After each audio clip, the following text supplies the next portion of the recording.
Class 12th Hindi. आरो है भाग 2, चैप्टर 1 आत्म परिचय के प्रश्नोत्तर।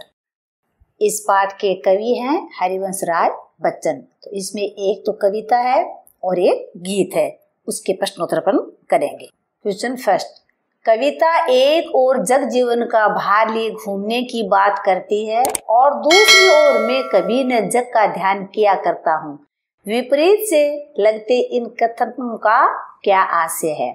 इसमें कवि पूछ रहा है कि एक और जग जीवन का भार लिए घूमने की बात और दूसरी ओर कि मैं कभी न जग का ध्यान किया करता हूँ, ये विपरीत जैसे लग रहे हैं, तो इनका क्या अर्थ है ये बताना है।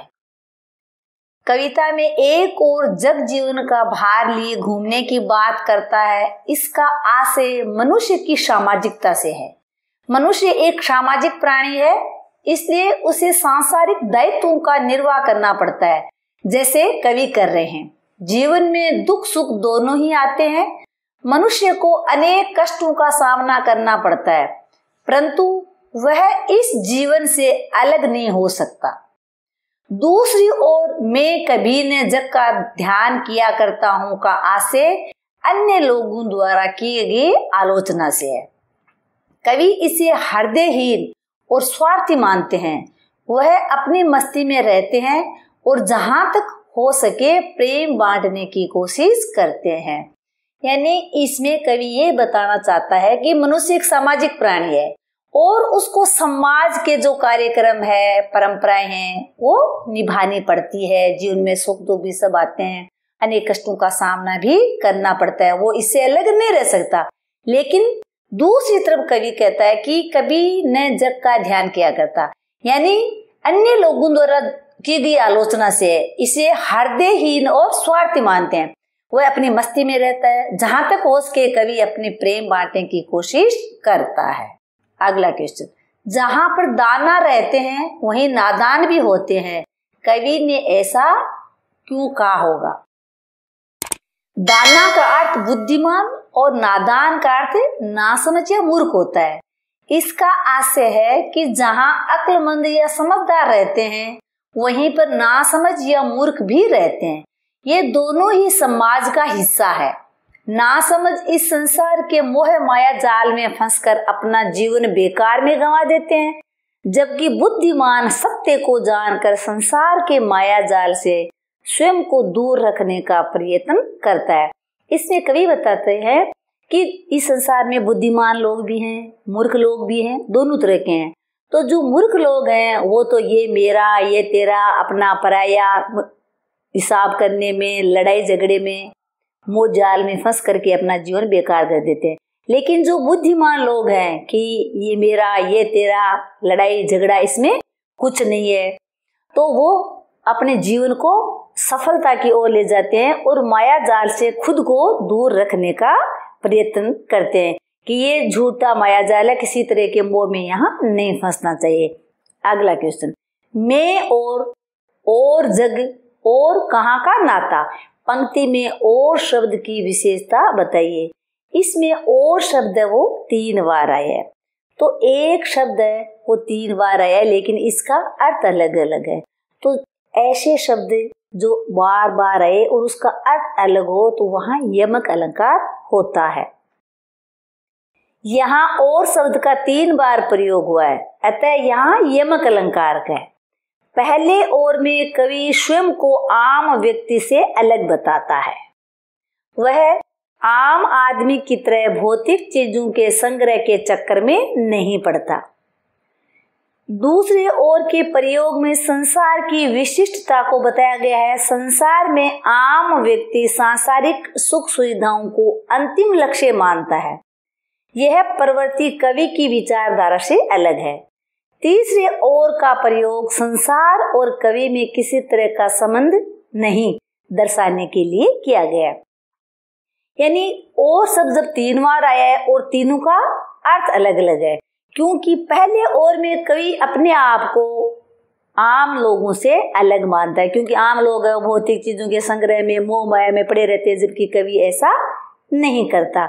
और दूसरे ओर का प्रयोग है उसमें संसार की विशिष्टता को बताया है। क्योंकि इस संसार में व्यक्ति है वो सांसारिक सुख सुविधाओं को भोग विलास करता है, उनको अपना अंतिम लक्ष्य मानता है, जबकि कवि ऐसा नहीं करता।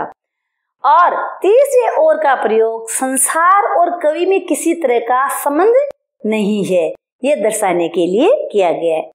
अगला क्वेश्चन, शीतल वाणी में आग के होने का क्या अभिप्राय है? अब देखो, शीतल का अर्थ होता है ठंडा और आग होती है गर्म। शीतल वाणी में आग, यानी वाणी ठंडी है लेकिन फिर भी उसमें आग है। तो इस पंक्ति को पढ़ करके शब्दों से पता चलता है कि इसमें विरोधाभास आता है।